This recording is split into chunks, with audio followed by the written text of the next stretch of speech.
I'm with World War Supply, and today we're going to show you how to install a M1907 military style sling. We have original made 1942 on our Garand, and we have an original from 1918 we're going to install on our Springfield. You have the long piece and the short piece. The first thing you're going to do is take the claw in, stick it through the rear sling swivel, bring it around so the brass loop is here. Then good side up toward the gun, put the tail end through the loop, bring it around through the front sling swivel, and it hooks back upon itself. And you take the back end and hook it in here. Now this is all a matter of personal preference where you're going to install the hooks.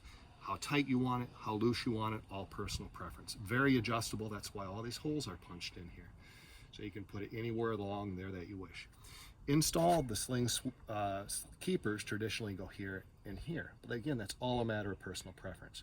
So short end through, long tail end through, back around, and it hooks upon itself right here.